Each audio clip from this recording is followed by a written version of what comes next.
When a deer stands on two legs and follows you home, you know you're in for a nightmare, or at least an interesting entry in your nature journal.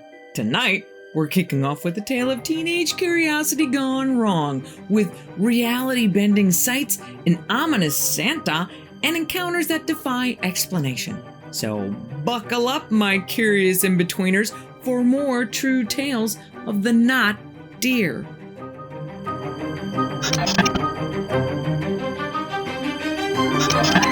Alan went on the Confessionals podcast to tell his story of what happened to him 25 years ago when he was in high school. He makes friends with a guy we'll call Terry, who's a number of years older than he is. And apparently, the military has taught Terry some new skills in the money-making department that are of the highly illegal variety. The two are just hanging out one night when Terry says to Alan, "Hey, I need to make a run to go get some stuff I got stashed away." So the two guys jump in Terry's car and drive for a while. The night is perfect and the moon is super bright that night. Terry heads down a side road that they continue down for a while until they get to a yellow steel gate. Gate's open, so Terry drives right on in and keeps going. And Alan soon discovers that they are in a rock quarry. So there's piles of gravel everywhere with a huge dug out area with water at the bottom. Terry stops the car, pulls out a pickaxe, and starts digging. Alan doesn't really care what Terry's doing. That's his business. He's just hoping he's not digging up a body or something. Once Terry gets what he came for, the two are just hanging out by the car, chit-chatting, taking in the lunar-like landscape, when Alan hears music playing. So he asks Terry, "Do you have your car stereo on?" And Terry says, "No, car's off." But Alan can clearly hear this carnival organ music bouncing off the surrounding cliffs. So he tells Terry, "I don't think we're alone out here." And Terry says, "We're not. There's a house right up there." Terry points up a little hill to one of those orangish sodium lights, barely visible through the trees that Alan hadn't even noticed. And he says, "Somebody lives up there." And with that, they pack up Terry's stash and drive home. About a week later, Alan, his friend Tom, and a European exchange student that we will call Johan, for whom English is not his first language, have scored a 6-pack of beer and are driving around in Tom's boat-sized 1970s Oldsmobile, looking for someplace secluded where they can drink it without getting busted. Alan says, "Wait a minute, I know a great place where there's nobody around," and starts directing Tom to the rock quarry. Takes a little longer than it should have to get there, since Alan is working off his memory of being there only once, but they finally find it. Again, the gate is wide open and the moon is out. They get out of the car and start drinking their beer. And Johan asks, "Are we the only ones out here?" And Alan says, "Yeah, why?" "I hear music." Alan says, "Oh yeah, well, there's a house just up that hill." So they keep drinking until the mixture of youth and booze hits its critical mass, and the boys start to muse about how weird it is that there's a house out here in the middle of nowhere. They decide it's a good idea to go check it out.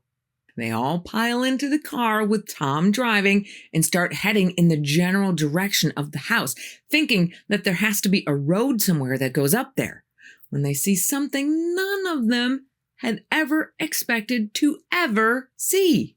They find a little road that looks like it goes up the hill toward the house, and at the end of the road stands a Santa Claus cutout, and Santa is holding a sign that says, "Absolutely no trespassing. Violators will be prosecuted." And the boys are thinking, well, that's weird. Why would you have Santa holding a no trespassing sign? Too bad we don't have a camera. Not deterred in the slightest by this threatening but jolly St. Nick, they turn the car onto the road and start driving up the hill. And they don't get very far before they see another sign off to their right on a tree that says, "I warned you, no trespassing. Trespassers will be shot on sight." Tom and Alan are like, Whoa, this is getting serious. And Johann pipes up from the back seat saying, guys, should we really be here? To which Tom and Alan just look at him and answer, yeah. They drive another 100 feet or so up the road where there's another sign. This one says, last chance. The only light in the whole area is that sodium light that they could see from the quarry. But as they keep driving, the road curves so that off to their right, the hill slopes down to the quarry area. And if you look up to the left, you can see what looks to be an A-frame house with some lights on. Tom kills the car's engine and Alan leans over Tom's lap to get a look out Tom's window at the house. And what all three boys see inside, they still don't understand to this day. All the house's furniture, chairs, kitchen table, are all on the ceiling. And they sit there for a good 30 seconds with their mouths hanging open, trying to figure out exactly how that's possible, when 3 gunshots explode in the quiet night air.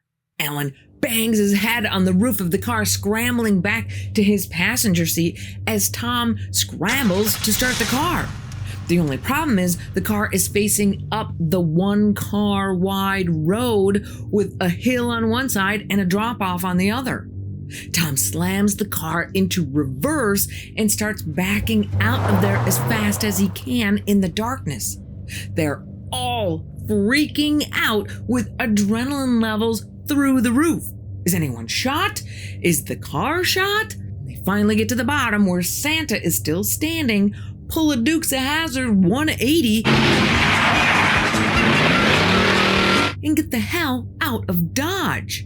They drive for a few minutes until they're sure no one is following them before they pull over to catch their breath and try to figure out what just happened, with all of them talking over one another. Did you see that? Yeah, I saw that. Did you hear that? Yeah, I heard that. Having had enough excitement for one day, the boys head home. The next day at school, they just can't keep their little adventure to themselves. They have to tell somebody. They pull aside a couple of their friends who are girls and known to be a bit on the wild side and tell them what happened. The girls are like, no way! Where did this happen? And the boys say, we'll take you tonight if you want to go. So that night, Alan gets his dad's truck. All 5 of them pile in and head to the quarry. The steel gate is open and they drive right up to Santa Claus. But Alan decides he's going to be smart this time and back his way up the road so that if they need to leave in a hurry again, he can just drive right out. He kills the lights on the truck and starts heading up the hill backwards. They get to the same spot they did the night before, and they're all looking out the windows at the gravity-defying furniture in the house at the top of the hill when shots ring out yet again. But this time, someone is waiting for them. A pair of headlights appear out of nowhere right behind the truck. They certainly didn't see any car when they drove up, and they didn't hear any coming at them while they were there, but there it is. Alan turns his lights on and starts flying down the road as fast as he can, with the other pair of headlights right on his bumper. Inside the truck is complete hysteria. The lights behind them are so close, Alan is afraid it's going to hit him. But the funny thing is, no one can actually see a car. It's like the whole thing is painted in Vanta black or something.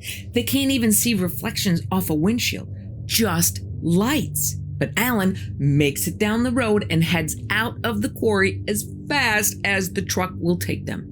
And the lights that were behind them seem to just disappear. Again, they drive for a little ways before stopping to regain their composure. And all anyone can talk about is how none of them actually saw a car, or a driver for that matter, just those lights. The next day at school, the 5 kids are keeping quiet this time. The last thing that they want is anyone else going up there. But Alan and Tom are your typical teenage boys who just can't help themselves. Despite knowing it's a really bad idea, they go again, this time in Alan's mom's car, like he's gonna fool them by using a different car. They head back to the quarry, but this time, as soon as their tires cross the threshold of the steel gate, the ghost car immediately turns on its lights. It's sitting on the side of the road, waiting for them. But unlike before, Alan can see this time that it is an actual car, some kind of older model sedan. However, at this point, there's nowhere to turn around, so the boys have to keep going and pass the car on their left. As they're turning around in the wider quarry area, Alan thinks, holy crap, what if this guy blocks the gate so they can't get out? Alan heads back toward the straightaway that leads back to the gate when he sees the other car has turned around and is heading right for them. And Alan's thinking, this is it. We're 17 years old and we're gonna die in a rock quarry. The two cars pass each other within a hair's breadth, and Alan just keeps on driving. But in what looks to be an impossibly short amount of time, the lights are behind him again, right on his back bumper. But once they get to the same spot the lights disappeared before, they disappear again. Alan checks his rearview mirror, he checks his side mirror, nothing. He drives to their usual pullover spot, and they both say, we're not doing this again. This is way too out of control, way too crazy. But the very next day, there's Alan talking to a couple more of his buddies about going back one more time. And I don't know if it's purely a product of the immature male frontal lobe, or if there's something more about this place that is literally drawing him in. But Alan can't let it go. He has to go back. He and his buddies all have a bad feeling about this, but this time the plan is to park in front of the gate and walk in. That night, Alan borrows his mom's car again and they head out. And as they start down the road that leads to the gate, the bad feeling in Alan's gut has just gotten worse and worse until he finally says to the others, let's just go back. Unbeknownst to him, everyone in the car is feeling the same way. So everyone's like, yeah, that's a good idea. So right in front of the gate, which they can all see is locked this time, is this turnout area. And Alan turns the car around when something catches his eye. As he's starting to speed back up, he glances out the driver's side window, and right back by the rear quarter panel, he thinks he glimpses two deer standing on their hind legs, running alongside the car, pumping their arms like Olympian runners, keeping pace as the car accelerates. Alan's buddy in the back seat sees them too and starts screaming, "What is that?" Alan stomps on the accelerator and speeds away as fast as the car will take them. And that is the last time Alan ever goes to the rock quarry. So, Santa's hanging out in quarries now? I guess the holiday business isn't what it used to be. But forget the jolly old elf. Our next story proves that sometimes it's the reindeer you really need to watch out for. This story comes from Redditor Sleepy Tippy, so we're just going to call him Tim. And this all went down about a year ago. Tim's job is about a 25-minute bike ride from his house down a big hill, up a hill, and then down again. So on nice days, he would bike to work and save himself a little gas. On his way home, he has to walk his bike up the hill because it's too steep to ride. And since it's usually dark out, he has to walk a decent distance, like a few acres past thick woods to get to his driveway. The only lights are a street light from the intersection further down the hill and his neighbor's porch light across the street. So if the moon isn't out, it's like can't see your hand in front of your face, dark. After making this dark trek a few times, Tim starts to get the feeling that something in those woods is watching him.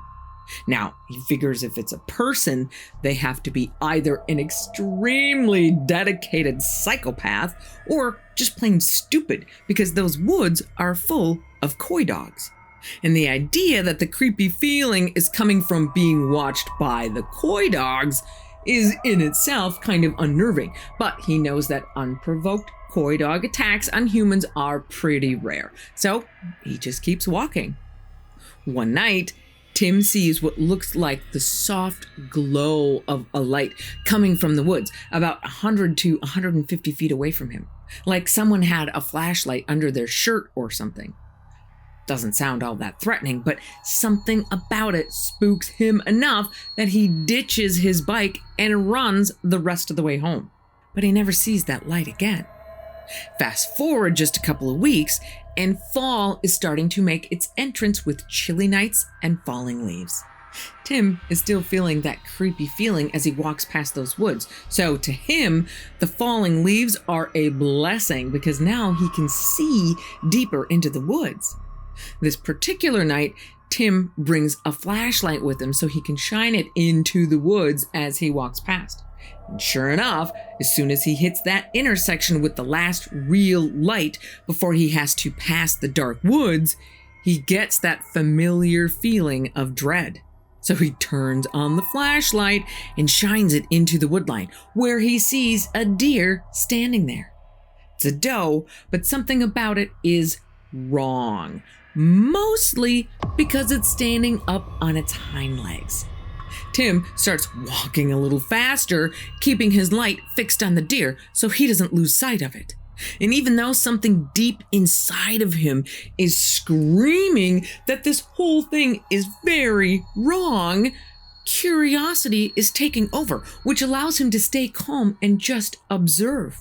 As he keeps walking up the hill, the doe follows him all the way up, never breaking eye contact, glaring at him the whole time. And other than being a steep hill, the road Tim is on is pretty smooth, but the woods are not. The terrain just off the road is very rough and hard to navigate, with big rocks and fallen trees, especially when you add in the steep pitch. The deer seems to handle it with ease. In fact, Tim notices that the doe's front legs are hanging casually at its side, with its shoulders rounded as if it's all relaxed. If it was a human trudging up that landscape, their arms would be flailing all over the place to keep their balance. But not this thing. It seems to climb that slope with total grace.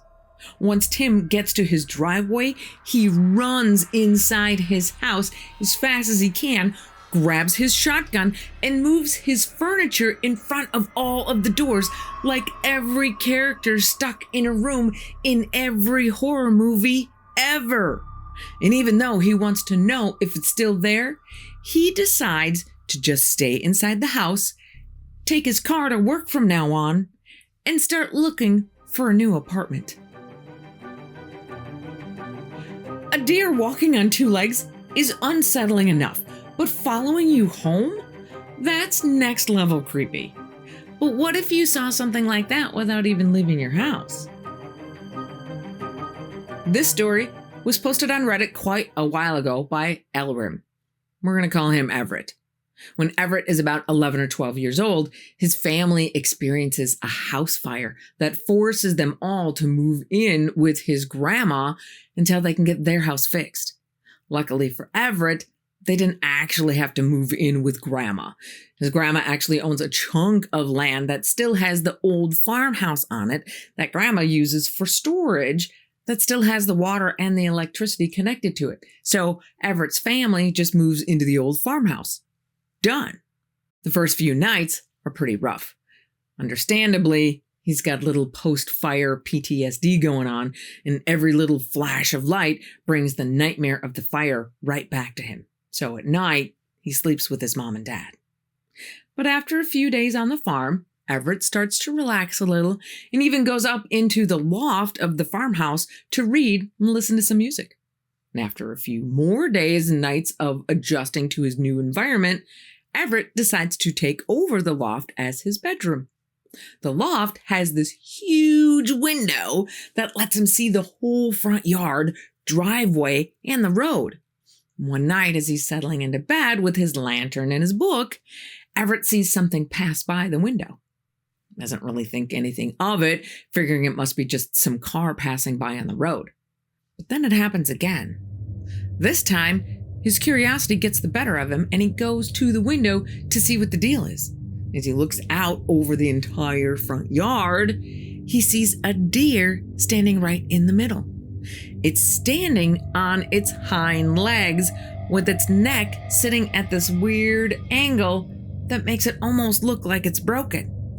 Everett watches this deer gracefully, which is odd if it has a broken neck, walk across the lawn, cross the road, and disappear into the woods on the other side. Oddly enough, this encounter doesn't scare Everett, who is not a laid-back kid. But instead of freaking out, like he does for every little bug he finds in the house, he just goes back to bed and back to his book. The next morning, he tells his mom what he saw. She doesn't get worked up over it either, probably assuming that he's just seeing things as an after effect from the trauma of the fire. She just tells him it's probably not a good idea to tell anyone else and shoos him out the door for school. But Everett knows what he saw. He wasn't seeing things or dreaming. He wasn't even close to sleeping when he saw it. But life moves on. They move back into their house about 3 weeks later, and he never sees it again. But now, years later, looking back at this encounter through the lens of adulthood, Everett is totally freaked out and can't explain how he could have remained so calm about the whole thing. It might have been no big deal to him then, but now the thought of going into the woods leaves him terrified. It's really strange how calm he felt, seeing something so bizarre. Makes you wonder if these creatures can affect our emotions somehow. But contrary to popular belief, they are not just a modern phenomenon. This next story goes back probably further than you might expect. This story is an email submission, also from the Confessionals website, about someone's great-great-uncle that we're just going to call John, who is the captain of a Thomas Lipton schooner. A Thomas Lipton schooner is a ship whose sole job is to sail to India, pick up tea, and bring it back to England for the Lipton Tea Company. Thomas Lipton made his fortune in the tea trade in the late 1800s and early 1900s, so I think it's safe to assume that this event took place around that same time period. And back then, if you were a captain of one of these schooners, it kind of said a lot. Kind of like an airline pilot of today. You have to be pretty rational, level-headed person to hold that kind of position.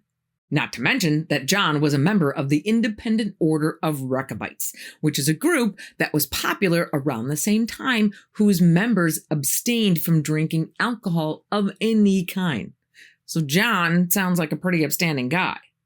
John is returning home from a tea run to the city of Plymouth in the southwest corner of England.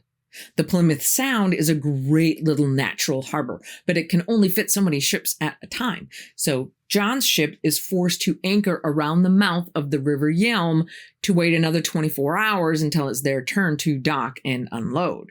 Well, John doesn't live too far away from where they are anchored, so he tells his crew, "You guys watch the ship for the night and dock it in the morning, and I will meet you there," while he goes ashore because it's not that long of a walk through Connor's Cove and Wembury to his house. Then he gets to see his family a day early. Once he actually gets on land, he starts walking through the woods towards Wembury when he hears a stick crack. Not a surprise, probably a deer. He just keeps going with his head looking down to make sure he stays on the path, when he sees a pair of cloven hooves appear on the path beside him.